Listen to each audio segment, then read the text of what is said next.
Now for another slice of life from Alabama. College football ended its season with high drama last night. As Jeffrey Brown tells us, the winner was familiar, but the path to victory was anything but. It was a battle of two Southeastern Conference neighbors, the universities of Alabama and Georgia. And at halftime, Georgia was up 13-0 and seemed to be in control. The Dogs barking in the first half. But Alabama coach Nick Saban made a most unusual gamble, pulling his starting quarterback and inserting freshman Tua Tagovailoa, who'd never started a college game, and putting him into the biggest spotlight of all. In storybook fashion, he proceeded to throw 3 touchdowns, including a dramatic 41-yard toss in overtime for a 26-23 victory. Touchdown! Alabama wins! The Crimson Tide will not be denied. It was Alabama's 5th championship since Saban took over in 2007. Mike Pesca, host of Slate's daily news and discussion podcast, The Gist, was watching, and he joins me now. Mike, first of all, it was quite a thriller, wasn't it? What struck you about the game? That Nick Saban, the great coach of Alabama, was bold enough to make that adjustment at halftime. Now, that wasn't surprising because Nick Saban is a guy who's tried onside kicks at inopportune time, except it worked out for him in national championship games. He's such an excellent coach, and I think a lot of people regard him as a great recruiter, which is certainly part of it, but he has great game time decision-making, and he's bold. I mean, part of the reason he's bold is that who's around to say, well, Nick Saban, you made a mistake. The guy has an unbelievable track record. But that turned the game around. It made it a totally different game. It made Alabama's offense going from stuck in mud to high power, a totally different offense.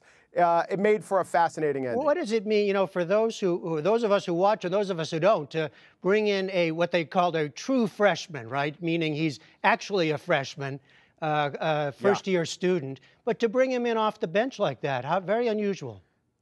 Yeah, true freshman is one of those words like day baseball or acoustic guitar that, wait, aren't they all? But no, these days freshmen often redshirt, so you have a 20 or 21-year-old as a freshman, maybe a sophomore. This is a guy who was in high school last year, and not only was he a true freshman, a guy who had not thrown a pass in a game since October. Not only was he a true freshman, he was throwing to freshmen. A true freshman was running the ball. I got a little annoyed by overuse of the phrase true freshman, but it should be underlined that these guys were tyros, but in terms of preparation, they seemed as veteran as anyone on the field. Now you're talking about Coach Nick Saban. He is the most famous coach in the game. Alabama, the football power of our time, certainly. But it's a team, it's a coach that are loved and hated, right?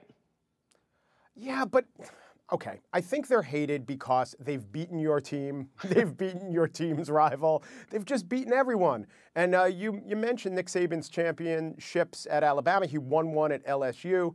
This means he has 6 national titles in a time. He's compared to Bear Bryant, the other greatest coach in college football. And to even mention them in the same breath tells you what I think of them. But he's doing this at a time when it is harder for him, just in terms of the number of scholarships he has and the strength of the competition. It is comparatively harder for him than it was maybe for Paul Bear Bryant of Alabama. It almost seems like sacrilege to say, there are a couple of coaches in football, Lombardi and Bear Bryant, who you don't even think of possibly having flaws. You just think of them on Mount Rushmore. But Nick Saban in college, and maybe Bill Belichick in the NFL, are 2 coaches who are so good, their names should be said in the same breath as those legends. But just at our last minute, just to push back here, because the criticism is maybe because they beat my team or the other people that didn't like them. But also, you can't really talk about an Alabama without talking about the sort of the money in the sport, almost a professional type of program. But this is true of the competition. Mm-hmm. Nick Saban is highly remunerated, but that's because college football makes a ton of money. I mean, I think he's playing within the rules. He doesn't have NCAA violations like so many of his rivals. So I think that to judge him by that standard would be unfair. There's a phrase, don't hate the player, hate the game. I'd say don't hate the coach, hate the game. And briefly, Mike, I think we're in like the 4th year of the college playoff. What's your feeling about how it's working? It's excellent. it delivers a greater version of justice than letting some sports writers decide. That said, there was an undefeated team, University of Central Florida, who, if I were them, I might be looking at Alabama saying, we want you guys. Let's schedule a game. All right. That's for next year. Mike Pesca, thanks so much. You're welcome.